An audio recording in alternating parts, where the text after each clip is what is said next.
Yo he ido tomando buena nota y espero haber tomado buena nota. Y la verdad es que es tremendo. O sea, quien menos gasta tiene peores resultados, dice el doctor Pérez Santamarina. Interesante.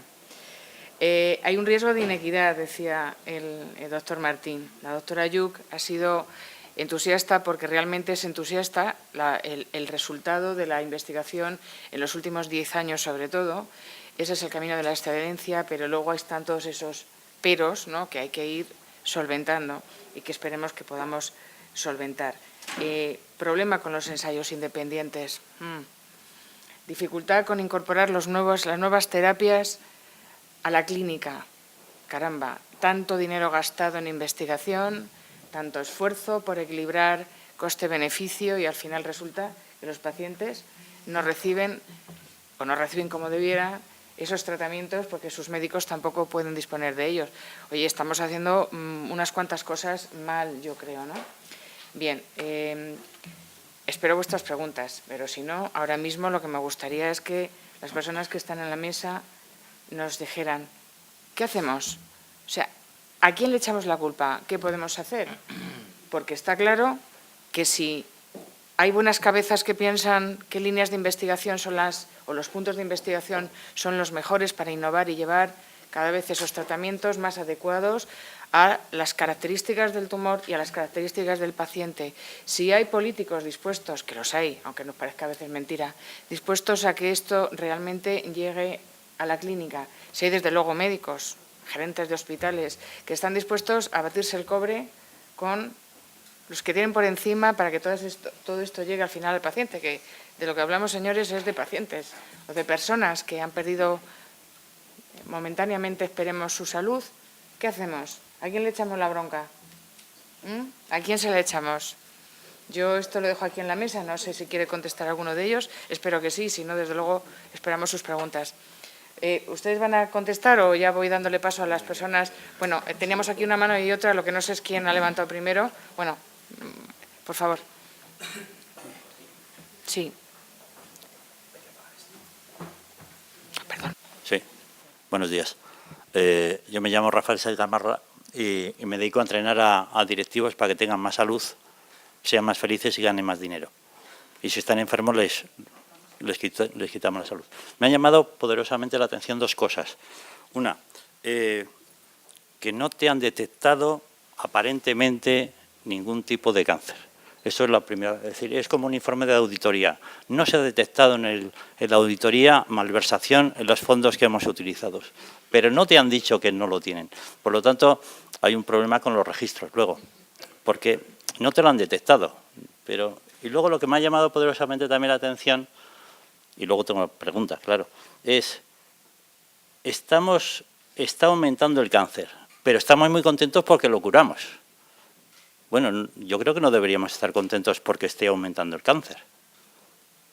Podemos estar contentos porque los que tienen cáncer los curamos, pero no contentos por el aumento. Y ahí voy a la tercera reflexión para Miguel Martín, bueno, para la mesa en general, que son las investigaciones de tipo 3, aquellas en las cuales a lo mejor la industria farmacéutica no está interesada. Y es el tema de alimentación. Tratar, si se ha hecho algún estudio o hay interés, porque si no yo me pongo ahí delante para llevarlo a cabo. Un estudio de investigación no en pacientes, sino en personas sanas, con grupos de control, para cómo trabajando con la alimentación, tipo terapia Gerson, tipo Hiromi-Sinja, tipo distintas terapias, Dr. Young, Kushima, etcétera, hacer grupos de control y hacer una investigación seria sobre incidencia de cáncer o cáncer de mama con personas que toman una alimentación y con personas que no toman alimentación.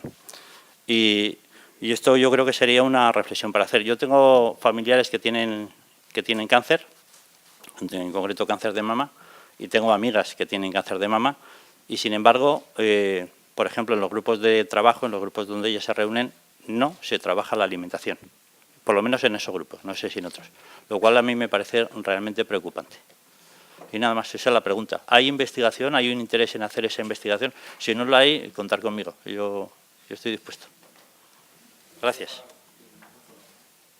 Esto que dices es absolutamente interesante pero hay problemas prácticos. Es decir, el cáncer no se produce en un día, el cáncer se produce a lo largo de muchas décadas, y para hacer un estudio prospectivo en que un grupo de mujeres tomase una alimentación, digamos, protectora frente a una estándar, supondría el tener a muchos miles de mujeres intentando controlar las que no se salgan de esa dieta para tener resultados de aquí a 20 años. Y esto no es práctico. Hay una alternativa que son los estudios retrospectivos de cohortes, y el grupo GEICAM, el Grupo Español de Investigación de Cáncer de Mama, ha hecho uno que se llama EPI-GEICAM, que ha demostrado que la dieta mediterránea ha utilizado 1.000 pacientes con cáncer y 1.000 controles, a las que se ha sometido a un estudio mediante cuestionarios exhaustivo de la alimentación desde que eran niñas hasta que fueron entrevistadas, y se ha demostrado que la dieta mediterránea quiere decir aceite, aceitunas, pescado, verduras, legumbres y poca carne roja, es protectora del cáncer de mama. Y esto no es una prueba directa, porque no es un estudio prospectivo, pero es una prueba indirecta de mucho peso. Entonces, este tipo de estudios sí se pueden hacer, los estudios de cohorte retrospectivos, y son viables. Aunque no le voy a contar a usted el problema que tuvimos para conseguir financiación para hacerlo. Tuvimos que estar 6 años buscando financiación para poder hacer el estudio, porque nadie te apoya en España desde la Administración para hacer estudios académicos. Es el problema que yo comentaba antes. Al final conseguimos financiación privada de algunas instituciones, la Asociación contra el Cáncer, la Unión de Cerveceros, una serie de instituciones, y pudimos hacer el estudio. Pero nos costó 5 años el poderlo financiar. Entonces, esto denota lo problemático que es en España investigar para la investigación académica.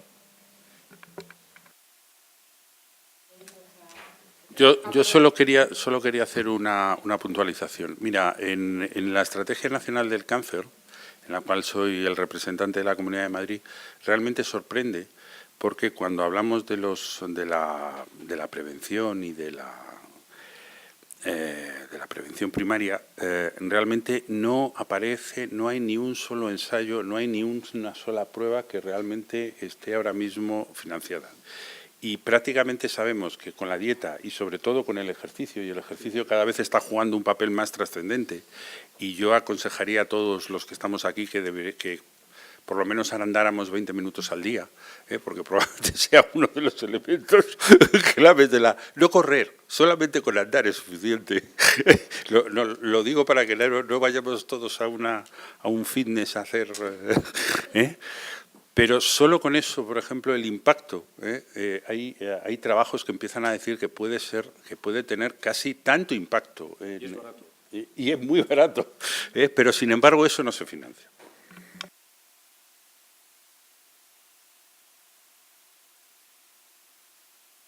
Bueno, esto en cáncer de mama, el ejercicio, también se ha visto que posiblemente tiene un peso casi como el tratamiento adyuvante que damos para las pacientes que no recaigan, lo que es el ejercicio. No lo hacemos de una manera sistemática, lo que es proyectos de este tipo, pero sí que la concienciación actual de los oncólogos hace que no salga ninguna paciente a la cual no se le recomiende este ejercicio después de los tratamientos adyuvantes. Sí, yo quería comentar que sí se hacen a nivel digestivo continuados estudios en este sentido de la alimentación.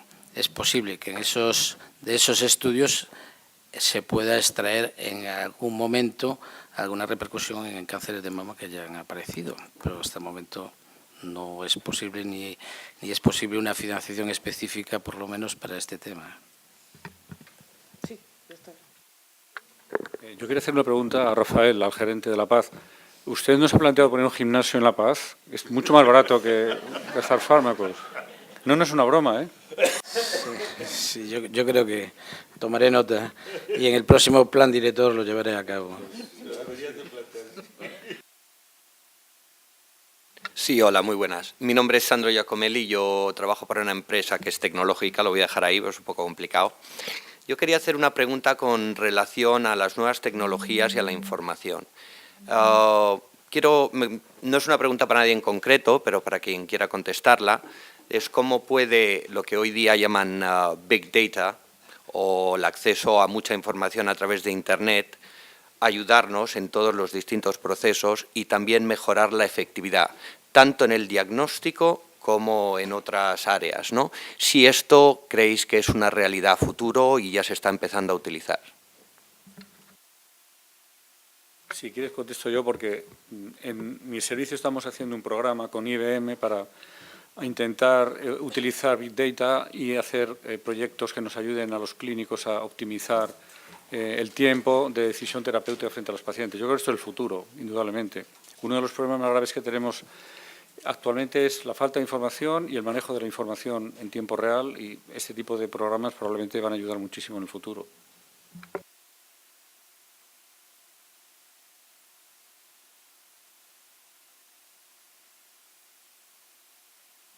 Hola, buenos días. Me llamo Esther Moreno y soy intérprete, traductora de congresos médicos, así que he venido aquí a aprender y a ponerme al día. Yo tenía una pregunta para Ana Lluch. Has mencionado una nueva clase o familia de fármacos que son los conjugados anticuerpo-fármaco. Quería saber un poco si se había implantado ya su uso aquí en la práctica clínica y cuáles son los resultados y cuáles se están utilizando, para ponerme al día. Gracias. Sí, los estamos utilizando. Hasta ahora lo habíamos utilizado en ensayos clínicos. Todos los oncólogos españoles, o la mayoría, tenemos experiencia porque hemos participado en estudios clínicos. No obstante, es un fármaco que ya está aprobado por la FDA, está aprobado por la EMA, está pendiente, vamos, ya de salir con precio del Ministerio, con lo cual estamos pendientes. Eso no quiere decir que en estos momentos nuestros pacientes no la pueden utilizar. Nuestros pacientes ya no dentro de ensayos clínicos, sino en la práctica clínica lo podemos utilizar. Por ejemplo, en nuestra comunidad, pues lo que hacemos es solicitarlo como uso extraordinario cada vez que tenemos que utilizar este fármaco.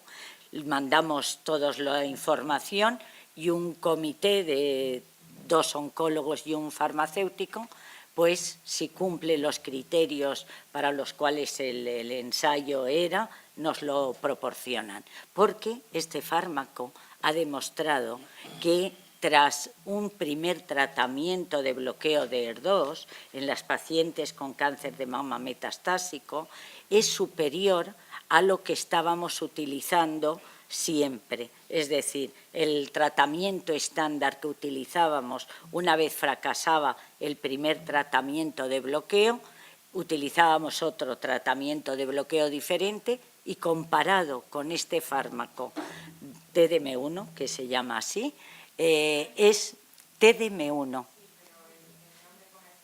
El nombre comercial es Kadcyla. Este fármaco es superior no solo en aumentar el tiempo que llamamos de progresión, el tiempo en necesitar otro tratamiento, sino también aumentando la supervivencia. Esto ha hecho que hoy sea el estándar para las pacientes que presentan HER2 en segunda línea de tratamiento. O pacientes que han llevado más tratamientos, también se ha demostrado eficaz. La verdad es que es un fármaco muy interesante, con una tecnología diferente, y yo lo que destacaría de él, siempre lo he dicho, es su perfil de tolerancia. Es un fármaco que no produce alopecia, que no da náuseas y vómitos, y eso que lleva quimioterapia, pero la quimioterapia es liberada dentro de la célula y, por tanto, no produce los efectos secundarios de la quimioterapia clásica. Y va específicamente a la célula que expresa estos receptores, con lo cual es un fármaco con una tecnología diferente, va a ser muy eficaz, ya lo es, ya lo ha demostrado, y hoy en España ya lo estamos utilizando. Lo único que nos toca, pues, seguir una serie de procedimientos para poderlo obtener. No está en el mercado libre para poderlo obtener en un hospital, pero se puede conseguir, y la paciente que tú creas que lo debe de recibir, lo puede recibir, por lo menos en mi comunidad, y me imagino que también.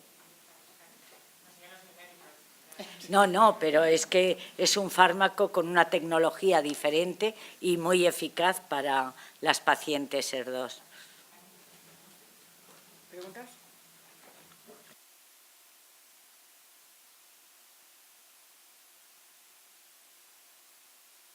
¿Esa investigación sigue o se ha desechado? Ya sé la directora del centro, pero bueno, si sabéis algo.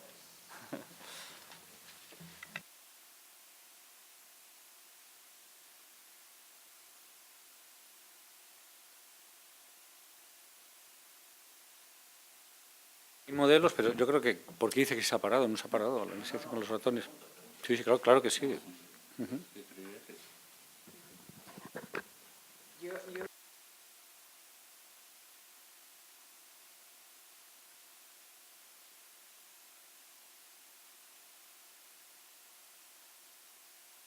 Lo que realmente nos preocupa como profesionales y como ciudadanos de a pie es, ahora mismo en España, es que según estábamos escuchando cómo hablabais, sabéis que estos días un poco el centro ha sido todo lo que tiene que ver con hepatitis C.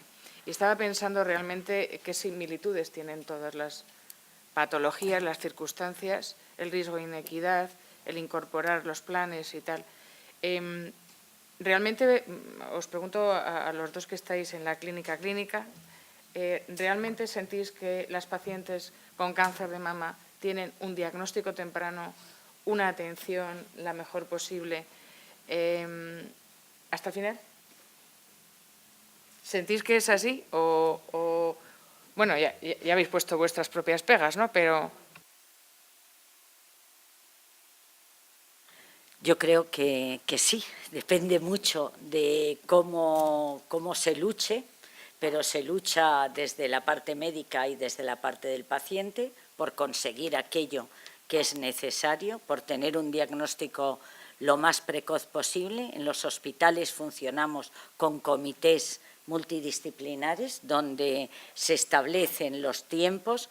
A veces las sensibilidades de los diferentes especialistas no son las mismas, porque cuando tienes un contacto muy directo con el paciente te preocupan los tiempos, ya no por el aspecto oncológico, sino por el aspecto psicológico de la paciente. Estar 15 días, 20 días con un diagnóstico y sin llegar a hacerse una intervención, pues no ocurre nada a nivel oncológico, pero a nivel psicológico la paciente lo pasa mal. Con lo cual, pues los que estamos más cerca o somos muy sensibles a estas cosas, estamos intentando luchar para que eso sea lo más rápido posible. Yo creo que en cuanto a medios de investigación, ya de aplicación en la clínica, esto que hablamos ahora, tecnología aplicada, los pacientes de la medicina pública los tienen todos estos medios a su alcance, mucho más para mí, no hago medicina privada, pero para mí mucho más al alcance en los grandes hospitales que en la medicina privada. En cambio, esto la gente no lo sabe, la gente cree que lo tiene todo, pues depende, pero muchas veces la medicina privada, las aseguradoras, no son las que más tienen a su alcance estas tecnologías. En cambio, por ejemplo, el Predictor, el Oncotype, el MamaPrint, estas plataformas genómicas que las tiene, por lo menos en nosotros, en Valencia, no las tienen ni Asisa ni Adeslas, ninguno lo paga. En cambio, en la medicina pública hemos luchado, los médicos comprometidos en ello, y como Miguel y como Valentín, y se ha conseguido. Con lo cual yo diría que sí que estamos teniendo, con mucha lucha, no es tan fácil como antes que prescribías y ya estaba, sino que es con una implicación directa y con un compromiso con tus pacientes. Pero yo por lo menos creo que nuestras pacientes están siendo correctamente diagnosticadas con las últimas tecnologías y tratadas. No sé, Miguel, si opina lo mismo. Pues casi sí, pero no del todo. Vamos a ver. Por decir algo más, nos has preguntado a varios niveles. El nivel de diagnóstico precoz, creo que estamos yendo muy bien, no hay problema. Se diagnostican pronto los cánceres. cuando el cáncer se diagnostica, ¿cuál es el siguiente paso? Manejo por un equipo multidisciplinario y el cáncer se cura con la primera maniobra terapéutica, la primera decisión terapéutica, no se cura de segundas o terceras intenciones. Si falla la primera ya no se cura. Y ahí es donde veo que Ana está en un gran hospital que es sensacional y yo estoy en un gran hospital que es sensacional a nivel de manejar enfermos y en los hospitales grandes españoles los resultados son óptimos de outcomes, pero hay muchos hospitales pequeños que no tienen medios, yo creo, para tratar el cáncer y lo están tratando. Esto es lo que a mí más me preocupa de España, que hospitales pequeños están tratando el cáncer, que es una patología que, aunque sea frecuente, debería tratarse en centros totalmente dotados, porque, como digo, no hay una segunda oportunidad para los pacientes con cáncer. Si se hace mal la primera aproximación al cáncer, que debe ser multidisciplinaria, y eso ya no tiene arreglo. Entonces, es una de las pegas que yo creo que en España habría que replantearse. Es decir, no tiene sentido fraccionar el tratamiento del cáncer en 20 hospitales, en una comunidad. Creo que habría que centrarlo en 4 o en 5. ¿Por qué? Porque se precisa todo tipo de medios para resolver los 1000 problemas que tiene el cáncer, que es una enfermedad muy complicada de manejar. Luego, en relación con la enfermedad avanzada, pues pasa otra vez lo mismo. Los hospitales grandes tienen ensayos clínicos y pueden ofertar a los enfermos cosas que no ofertan los pequeños, porque no tienen capacidad de hacer ensayos clínicos. Con lo cual, yo creo que deberíamos replantearnos la política del cáncer a nivel nacional y concentrar de alguna manera inteligente los pacientes con cáncer en centros que realmente estén preparados. Y sería mucho más rentable para todos.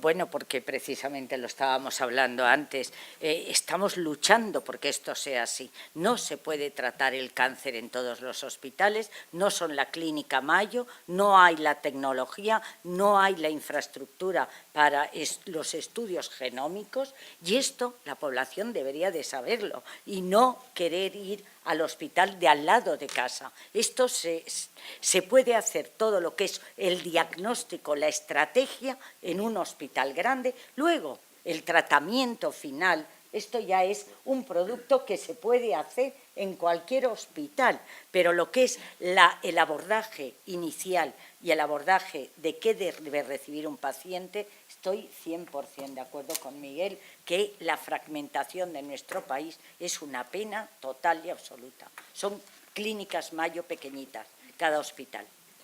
Bueno, ¿y cualquiera de ustedes? Bueno, yo precisamente iba a contestar un poco en la línea de lo que ha dicho Ana. Yo creo que la estrategia, o sea, hoy no es concebible, por ejemplo, en el cáncer de mama, que sea una decisión personal de una sola persona. O sea, eso es, ya has iniciado el tratamiento mal. Lo que está claro es que se debe de trabajar dentro de unidades interdisciplinares y que sean las unidades interdisciplinares las que marquen realmente toda la estrategia terapéutica y todo el plan terapéutico de esa paciente. También estoy de acuerdo con Ana que no todas las pacientes tienen el mismo nivel de complejidad, que no todas las pacientes requieren el mismo grado de atención. Entonces, yo creo que un poco en esa línea en la Comunidad de Madrid es por lo que en los hospitales que se abren tienen unidades de oncología. En esas unidades de oncología lo que se trata es de acercar, como ha planteado Ana y como tú también creo que al principio has planteado de una forma, el que esté mucho más cerca el tratamiento.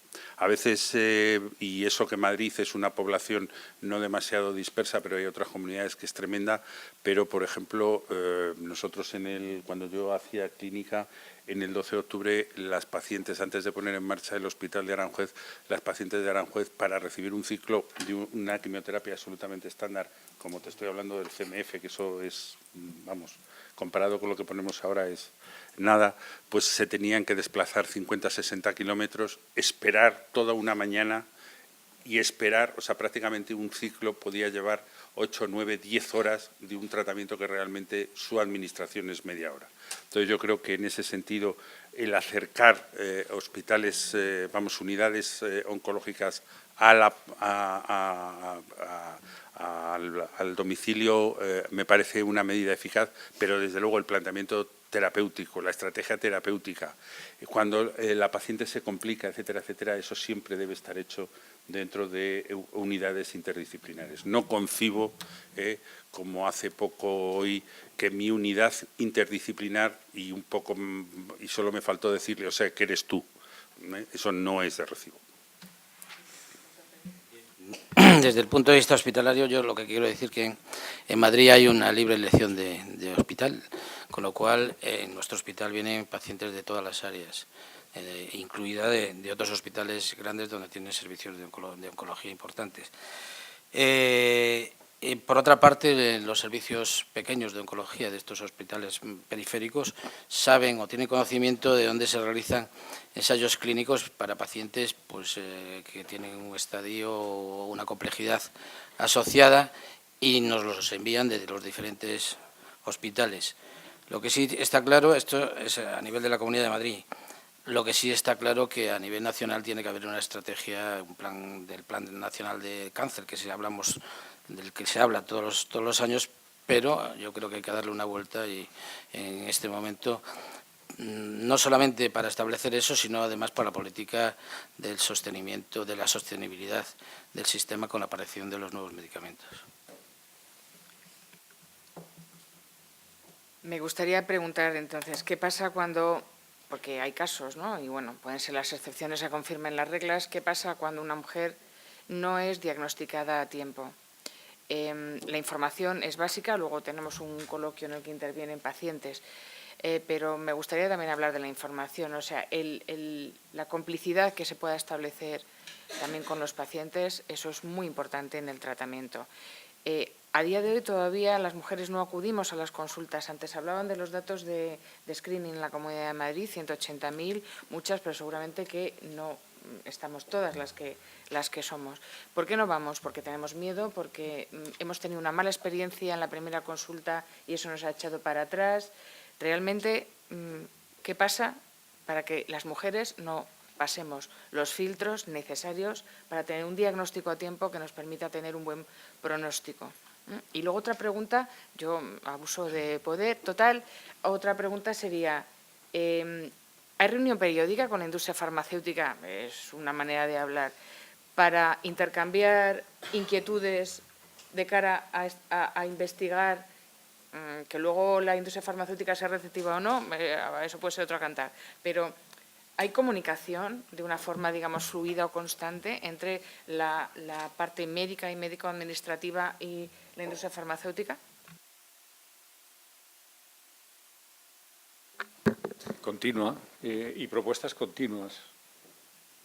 Lo que ocurre es que no todas las propuestas llegan a buen término, porque hay una competencia internacional terrible para poner en marcha ensayos clínicos con fármacos nuevos. Y España, hay que reconocerlo, no somos un país de un gran prestigio internacional. Lo siento, pero es así. En investigación no lo somos. Entonces, cuesta muchísimo trabajo traer estudios internacionales, porque esto hay que convencer habitualmente a los líderes internacionales de la compañía para traer ensayos clínicos. Es muy complicado. Supone muchas reuniones muy repetidas para poder conseguir hacerlo. Pero sí, claro que hay intentos, hay muchísimos intentos. De hecho, España, hemos participado en muchos ensayos, como periodista te encuentras con que ha venido algo de información de Estados Unidos y cuando te pones a mirar resulta que estamos ahí nosotros en ese ensayo clínico. Bien, yo también les preguntaba a ustedes por el...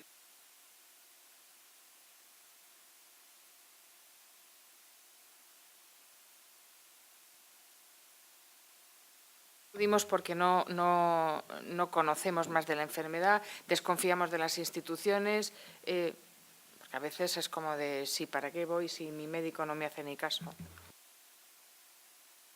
En la Comunidad de Madrid tiene razón que yo no quiero hablar del único, pero es que esta pregunta en concreto, en la Comunidad de Madrid, la siguiente se la cedo al gerente.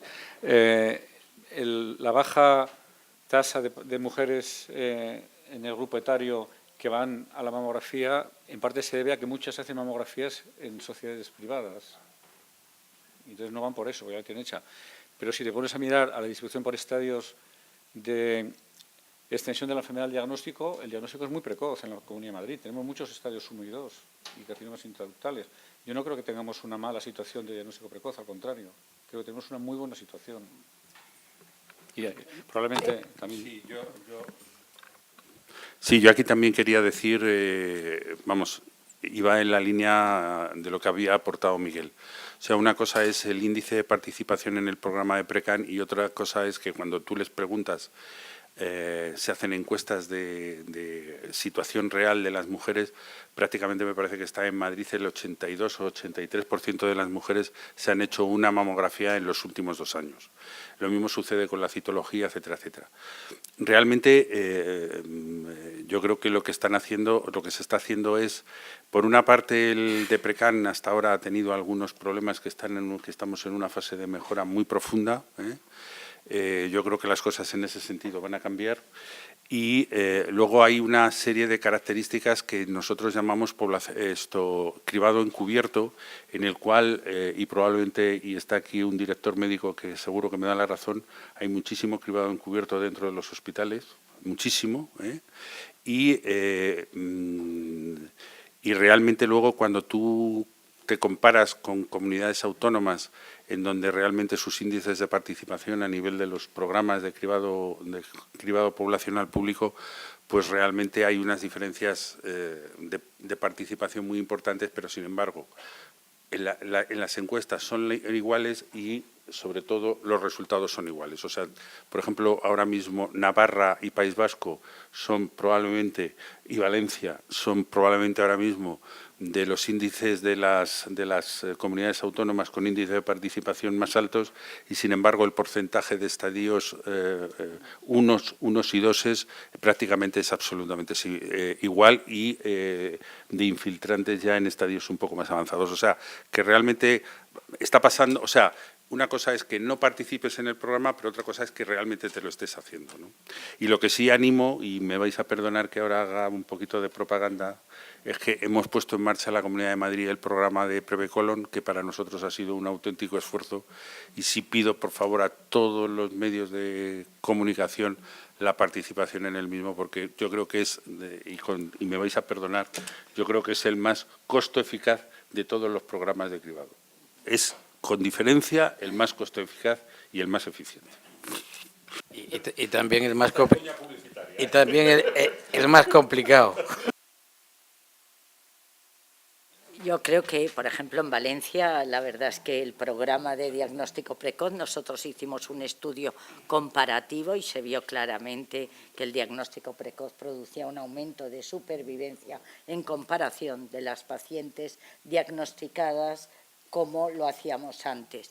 Ahora, allí el índice de participación en Valencia es alrededor de un 75% dentro del programa y creo que es uno de los programas mejores, que ya no es Navarra porque es muy pequeña y mucho más fácil, pero Valencia llevamos 25 años con este programa y la verdad es que estamos orgullosos de él porque, bueno, el de colon ya nos cubre más de la mitad, entonces también ahora es mucho más difícil de armonizar todo el programa. ¿Responde el doctor Pérez? Sí, solamente quería decir que, corroborando lo que está comentando, es que en los hospitales se hacen muchísimas mamografías que no son de screening, pero realmente vienen a suponer un screening, con lo cual el screening es mucho mayor de que los resultados que en principio te dice el Deprecan. Por muchas, es decir, las consultas de ginecología o cualquier sospecha de bultoma mamario, se hace mamografía ya directamente en el hospital y se detectan además pues muchas anomalías en ese sentido y se hacen muchas biopsias ya dirigidas a ese nivel. Y con respecto al cáncer de colon, que también vamos a hacer un poco de propaganda, porque además yo soy especialista de aparato digestivo, desde hace muchos años se ha intentado hacer. Es un plan muy difícil en el sentido de que se está intentando que haya el menor número de falsos positivos, porque la prueba complementaria que requieren es la colonoscopia, y la colonoscopia no es una prueba, no es una radiografía, sino que ya es una prueba más complicada y molesta para el paciente. Hola, soy Elena Sánchez de Roche Pharma. Ha habido un comentario que me ha parecido muy interesante, doctor Pérez Santamaría, que es que el precio de los fármacos debe basarse en los resultados en salud y no solo en los gastos que supone la investigación. Desde su punto de vista y desde el punto de vista de los clínicos también, ¿cómo podemos avanzar en esta dirección, realmente en tener esos registros de pacientes que nos permitan de verdad conocer los resultados en salud? En nuestro hospital tenemos una comisión de usos compasivos o de medicamentos especiales donde se tiene que aprobar aquellos medicamentos que no están financiados. Continuamente los oncólogos o otros especialistas que llevan los casos clínicos y donde se discute entre el equipo directivo, los especialistas y la farmacia, se hace un estudio primero de las ventajas de los resultados de los ensayos que en este momento para intentar o no adquirir ese paciente. Se valora el estado, la calidad de vida, cuáles pueden ser sus potenciales beneficios, pero es fundamental también el que se me ha ido la idea.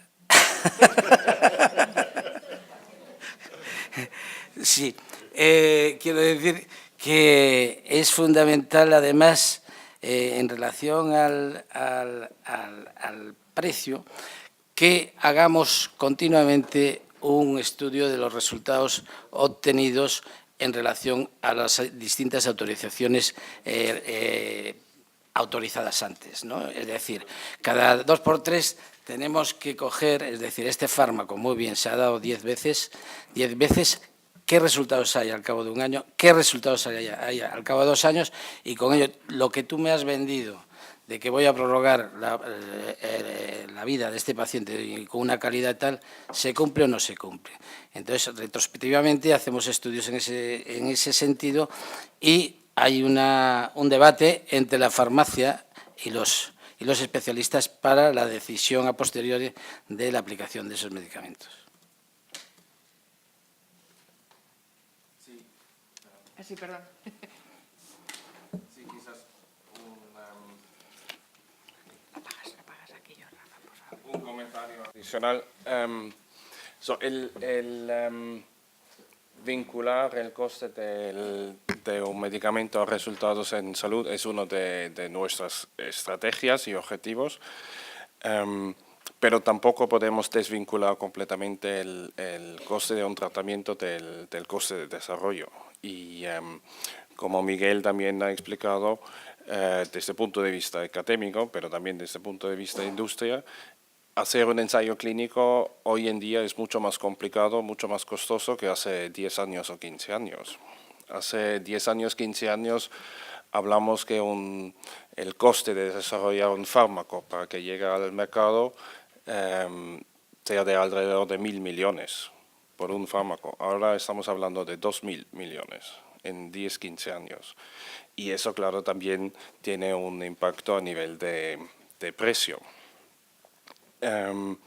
Hemos comentado que llegan 7, 8, 9 moléculas al año al mercado en España. Y un esfuerzo prioritario de la industria es en el ámbito de la oncología. Hay 400, 500 moléculas en desarrollo clínico en oncología. Y eso se traslada a un avance importante a nivel terapéutico, pero claro, eso va a tener un coste y tiene un coste. Pero en España, a pesar de todo eso, entre 2010 y 2013 el coste o el gasto de la oncología, de medicamentos oncológicos, ha bajado, mientras que en otras áreas ha aumentado y ha aumentado considerablemente. El gasto es importante, pero ha bajado. Y como último, los ensayos clínicos, yo creo que aquí hay muchísimo diálogo entre academia y industria y hay mucho que se puede hacer, pero también hay cosas que no podemos hacer o que a veces no estamos de acuerdo internamente, que España quiere una cosa y Francia otra cosa y la Casa París otra cosa. Eso también ocurre, es parte de la vida real. En Roche gastamos más que cualquier otra farmacéutica en I+D y uno de los presupuestos más altos a nivel mundial de todas las industrias. Somos entre los top 3 o top 5 de todas las compañías que invierten en I+D. Invertimos mucho más que Apple. mucho más. Pero no podemos hacer todo lo que queremos y tenemos que priorizar cada semana, cada mes a nivel local y a nivel internacional las inversiones en I+D. Y hay muchos proyectos que queremos hacer y no podemos hacer a pesar de una innovación o una inversión muy, muy alta. Sí, yo lo que quería comentarte es que ese gasto, el gasto añadido de la investigación no debe repercutir sobre el hospital. Yo defiendo el hospital. Hay partidas especiales que la tendrá que financiar pues el Estado, o como hacen los ingleses con sus fármacos oncológicos con una financiación especial. Pero no el hospital en su momento tiene que financiar los gastos de investigación de los medicamentos. El hospital tiene que buscar, pues eso, tiene que ser un equilibrio entre su presupuesto, y entonces, como está claro, cada vez que se incorpora un fármaco de estos nuevos, tiene que empezar con unas negociaciones con el resto de los medicamentos para intentar absorber ese gasto que le ha llegado. Es muy complicado el tema. Yo solo quería, a mí personalmente, el tema de la disminución del gasto en fármacos oncológicos a nivel del Estado en los últimos 3 años, a mí me gustaría de verdad que entre todos, entre los clínicos, gestores y la industria farmacéutica, no pensáramos que si de alguna forma nos está produciendo también una racionalización de ese gasto. Porque una de las cuestiones, por ejemplo, cuando uno se va a una revista de muy poco impacto que se llama Journal Clinical Oncology y habla de los peldaños para el ahorro en la gestión clínica en el proceso oncológico, no hablamos de no aplicar nuevos fármacos en ensayo clínico. Hablamos de racionalizar el uso de fármacos estándar en los pacientes, delimitando perfectamente el beneficio que estamos obteniendo con los tratamientos.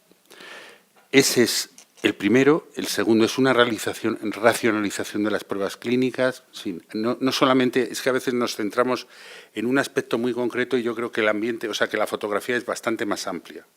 Entonces, estoy absolutamente de acuerdo que, desde luego, no nos podemos quedar al margen de la investigación, pero lo que también creo que debemos de empezar a pensar que la situación que nosotros hemos vivido hace unos años, eso no se va a volver a repetir jamás, nunca. Y que, por tanto, yo creo que entre todos debemos de hacer, de verdad, y lo digo sinceramente, y es mi opinión y la llevo manteniendo, y Miguel sabe que lo he expresado en varias reuniones, el que entre todos debemos de favorecer una racionalización muy clara del beneficio, o sea, del gasto y del beneficio que realmente estamos obteniendo con algunos de los tratamientos que nosotros aplicamos a los pacientes. Sí, yo creo que estamos bastante de acuerdo y alineados. Y una de las cosas que también has comentado, y yo creo que es fundamental, que tenemos que saber de qué hablamos. Y empieza ya con la incidencia y prevalencia de casos oncológicos. Es que ni sabemos cuántos pacientes tenemos. Y luego tenemos que medir los resultados. ¿Qué nos aporta intervención X y cuál es el resultado a medio o largo plazo? Y aquí tenemos un trabajo muy importante para hacer. Para no solo hablar de gasto, pero de resultados o qué aporta la intervención X comparada con otra.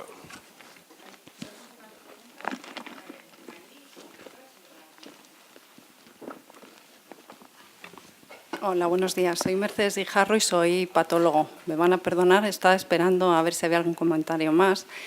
Y quería hacer pues unas anotaciones simplemente sobre el cáncer de mama, que es algo multidisciplinar, pero multidisciplinar en lo más amplio del sentido, que entraría también la industria farmacéutica en esa multidisciplinaridad, que está claro para los que somos médicos que el screening en el caso del cáncer de mama es radiológico, que después de la sospecha radiológica de que pueda haber una lesión, no vaya el tratamiento, sino que va una persona que mira el microscopio todos los días, hoy por hoy, que es un patólogo, El patólogo es el que da ese diagnóstico de si esa lesión radiológica es un in situ, es un microinfiltrante o es un carcinoma infiltrante.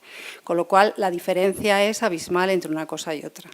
Entonces, es una casa, yo creo, perdónenme la metáfora, una casa muy bonita, pero que necesita unos cimientos importantes. Entonces, aquí se habla de tratamientos futuros, de tratamientos actuales muy buenos y muy específicos sobre la célula tumoral, y se habla de unas plataformas genéticas que nos ayudan a los patólogos cuando no somos capaces, cuando damos un diagnóstico de moderadamente diferenciado, no podemos llegar más allá y los oncólogos, nuestros compañeros, necesitan una plataforma que les pueda orientar a tomar una decisión entre si una paciente se va a beneficiar o no de una quimioterapia, porque ese tumor sea más o menos agresivo.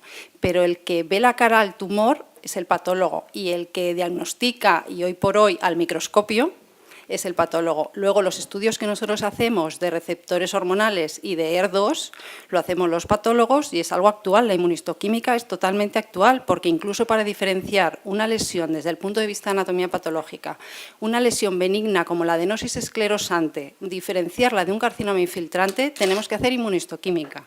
Y la inmuno es lo que nos determina si esa lesión es benigna o es maligna. O sea que es algo muy actual y lo estoy haciendo yo todos los días, hoy mismo. Lo voy a hacer cuando me vaya de aquí. Entonces, que es algo que es actual y que es en lo que se basa no solamente el diagnóstico que hace el patólogo, sino el tratamiento que se ha hecho la muestra hasta poder ponerla en el microscopio. O sea, ese material que obtiene el radiólogo por PAF o por BAG y ese material que obtiene el cirujano cuando hace una resección porque no se ha podido llegar a un diagnóstico o porque ya se sabe con certeza que es un carcinoma infiltrante, tiene que tener un proceso cuidadoso de fijación con unos tiempos determinados para que el patólogo pueda hacer un estudio correcto. El patólogo tiene que tener ese material en condiciones para que, pudiendo elegir el material más representativo, se pueda usar para esas plataformas y para esas posibilidades futuras. Entonces, el cáncer de mama hay que abordarlo multidisciplinarmente y no hay que olvidarse de los cimientos, porque se parte, o sea, la casa puede ser muy bonita, pues si los cimientos no son buenos, quiero decir, si el patólogo no da un diagnóstico correcto, si no se le proporciona las armas para poder dar ese diagnóstico y en los tiempos que son óptimos, pues lo que se construye encima parece que no tiene mucho sentido. Les pedimos, por favor, brevedad en la respuesta para ajustarnos al horario. Gracias.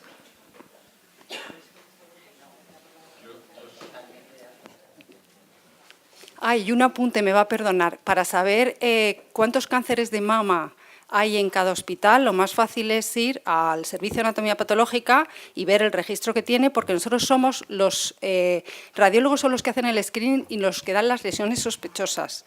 Pero el estudio, o sea, el diagnóstico de seguridad de si una paciente tiene un carcinoma o no, viene registrado en todos los servicios de anatomía patológica.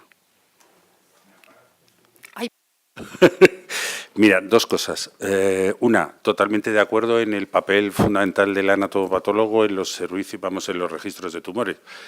Prácticamente no se concibe hacer un registro de tumores si en los servicios de anatomía patológica no participan hasta en el 80%. Hay un 20% que no, pero bueno, hasta en el 80%.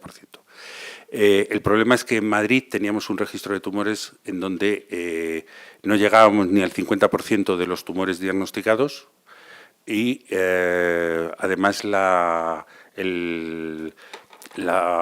forma de rellenarlo era absolutamente superada. Entonces hemos cambiado absolutamente todo el tema.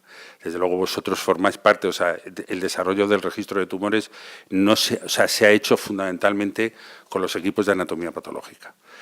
Y luego una cuestión que yo sí te quería decir. Yo no sé, y te estoy hablando yo porque soy probablemente el que ahora mismo está más alejado de la clínica, pero yo no concibo, desde mi perspectiva y en la experiencia, yo he sido oncólogo médico durante 25 años, yo no concibo un trabajo interdisciplinar en cáncer de mama en donde en las unidades funcionales el patólogo no juega, no es una pieza clave de esa unidad funcional. Yo no sé, vamos, yo es que no lo puedo entender de otra forma. Teníamos una última pregunta. Sí, es una pregunta para la mesa. El doctor Miguel Martín, en su charla, en la mitad de su charla, nos ha hablado de las dificultades del acceso a los medicamentos innovadores a nivel nacional, a nivel comunidad autónoma, a nivel de hospital. Y, por otro lado, también se ha comentado en la mesa, hemos vivido una situación excepcional en España con toda la marea de la hepatitis C, donde en apenas 2 meses hay un plan nacional contra la hepatitis C, incluso un mecanismo de financiación extraordinario para los nuevos fármacos. Mi pregunta es, ¿podemos hacer algo más los agentes involucrados, industria, médicos, administración, para conseguir ese plan nacional para la oncología y que se dote a la oncología de los recursos que necesita, incluido el acceso a los medicamentos innovadores? ¿Podemos hacer algo más? Pues de una manera breve, yo creo que esto ya sería... ¿Empiezo yo? Bueno, yo creo que no hay ningún problema con el acceso a los medicamentos innovadores. Tiene que pasar el filtro del Ministerio. Es decir, y nosotros, además, hay muchos medicamentos que no están financiados y entonces en una comisión especial, donde valoramos cuáles son sus posibles resultados, depende de los datos científicos y los resultados de los ensayos clínicos, nosotros valoramos si en este momento podemos acceder a ellos, debemos de acceder o no, cuál va a ser el beneficio para el paciente. Dado que esos medicamentos innovadores que aún no están aprobados son extraordinariamente caros, entonces hay que valorar fundamentalmente cuál es el beneficio del paciente. Por eso que comentaba que de vez en cuando hacemos nosotros alguna revisión de todo lo que hemos aprobado a lo largo del tiempo y vemos si se cumplen las expectativas que nos dan los datos científicos de los ensayos clínicos. Pero cuando un medicamento de esos innovador lleva ya un tiempo en el mercado, enseguida yo creo que el Ministerio en poco tiempo le da, ya depende de lo que diga uno el poco tiempo, depende de lo que diga poco tiempo, lo aprueba y tal. Y entonces, pero sí es cierto que en los hospitales vamos por delante y en estas comisiones aprobamos los medicamentos que no están financiados, es decir, que nosotros financiamos lo que todavía no está financiado.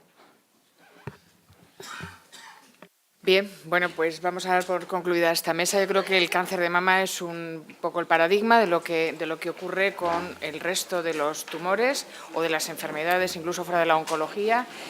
Progresa adecuadamente, pero no de manera suficiente. Necesita apoyo, es multidisciplinar y bueno, yo creo que ánimo y fuerzas para lograrlo hay. Y ahora nos vamos a tomar un café porque esto de la medicina también pasa por las relaciones humanas, ¿sabéis? Humanidades. Entonces, pues nada, muchísimas gracias.